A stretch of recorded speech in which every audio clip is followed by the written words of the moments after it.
Районның иҗтимагый советы үзенең чираттагы күчмә утырышын шәһәр гимназиясендә үткәрде. Мәктәп директорлары семинарында катнашып, биредә алар үзләренә бик күп яңалыклар ачты.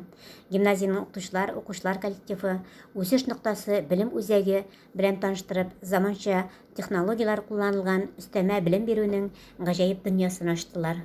Бүгін қарабыз әлі мәғариф системасы. Космос білән илемтәгә керәбез.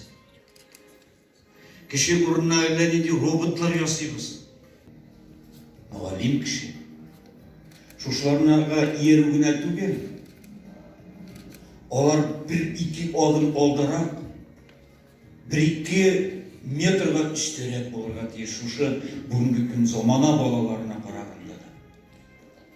Менә шушы вакытта гына безнең динамика була. Шушы вакытта гына үсеш була, һәм шушы вакытта гына җәмгыятебезнең ала китеше була. Мы находимся в зоне шахматной бассейны, также виртуальной реальности и квадрокоптеров. Но если мы сегодня спросим, а кто же сегодняшний у нас чемпионы мира, вот сегодня идут большие страсти здесь тоже, как в любом виде спорта, это тоже в интернете в свободном доступе, и они все бесплатные. Познавательная такая интересная виртуальность, которую можно использовать и дети используют. В разных проектах. И, конечно же, хотелось бы вас всех поздравить с Днем космонавтики.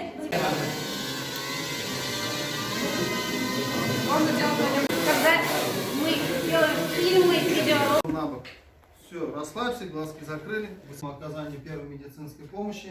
Это первое у нас, когда нет сознания, есть пульс, когда нет. Самую нитью, что видеть другие смели.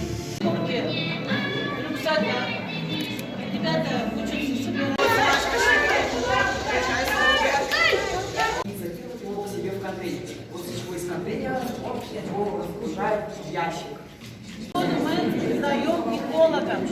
И экологи обследуют воду родников и рек. Нашу базу конструкторов мы пополнили при помощи поддержки Татнефти. Они нам предоставили 10 наборов конструкторов, ВЭКС, совершенно новых конструкторов и 10 ноутбуков для программирования этих конструкторов. Латыпов Нагиман, я ученик 8 класса гимназии города Здакаева, хожу на кружок робототехники, там мы конструируем роботов различных, участвуем на соревнованиях республиканских,